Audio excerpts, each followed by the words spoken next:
রিহাবে থাকার পরে স্কুলে কাক কাক দিছিল? 2 দিন 2 বার করে 4 বার দুজনকেই। আমার মা যখন বলতো তখন। তোমাকে ভোগ করার জন্য তারা কি সবাই মিলে গেম খেলে আমাকে পাগল বানায়? একটু কল্পনা করতে পারেন, যে মানুষটিকে আমরা স্বাভাবিক বলে চিনি, সে মানুষটি যদি হয়ে ওঠে সবচেয়ে ভয়ঙ্কর বিশ্বাসঘাতকতার মুখ। প্রশ্ন ওঠে, আমরা কোন সমাজে বাস করছি? আমাদের ভবিষ্যৎই বা কোন দিকে যাচ্ছে? সামাজিক যোগাযোগ মাধ্যমে ভাইরাল হওয়া একটি স্বীকারোক্তিমূলক ভিডিও নতুন করে নাড়া দিয়েছে পুরো দেশকে।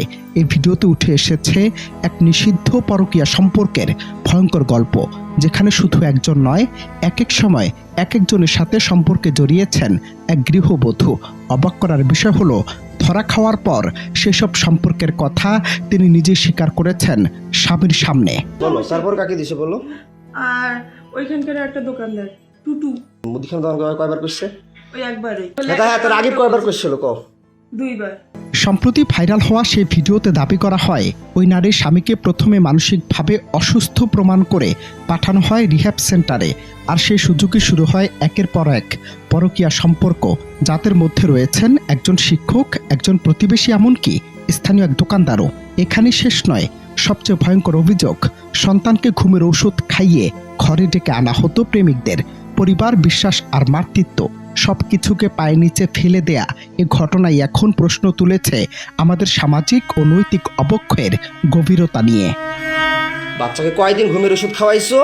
হ্যাঁ, ডিসোফেন। হ্যাঁ, ডিসোফেন খাওয়াও? হ্যাঁ, আমার মা যখন বলতো তখন। হ্যাঁ, তোমার মায়ের বিকাশে কয় হাজার টাকা পাঠাইছে? 1000 করে। এই ঘটনায় আরও চাঞ্চল্যকর তথ্য সামনে এসেছে। অভিযোগ রয়েছে, ওই নারীর এসব কাজে সরাসরি জড়িত ছিলেন তার মা।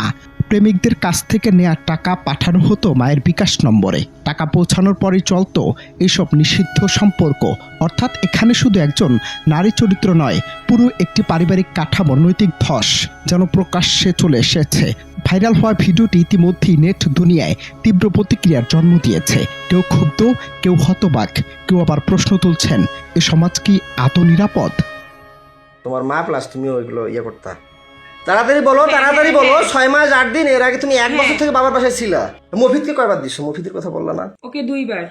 এই ঘটনাকে শুধু একটি পরিবারের ব্যক্তিগত বিপর্যয়, নাকি আমাদের সমাজের গভীর কোনো রোগের লক্ষণ? প্রযুক্তির অপব্যবহার, সম্পর্কের অবমূল্যায়ন আর নৈতিকতার ভাঙন, সব মিলিয়ে আমরা কি ধীরে ধীরে এক ভয়ঙ্কর ভবিষ্যতের দিকে এগোচ্ছি?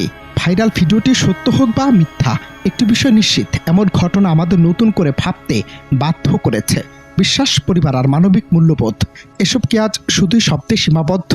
এই সমাজ থেকে আজ আমরা কি শিক্ষা নিতে পারি? তার উত্তর হয়তো এখনো অজানাই রয়ে গেছে। অনন্ত হাসান মাসুদ, বাংলা টিভি।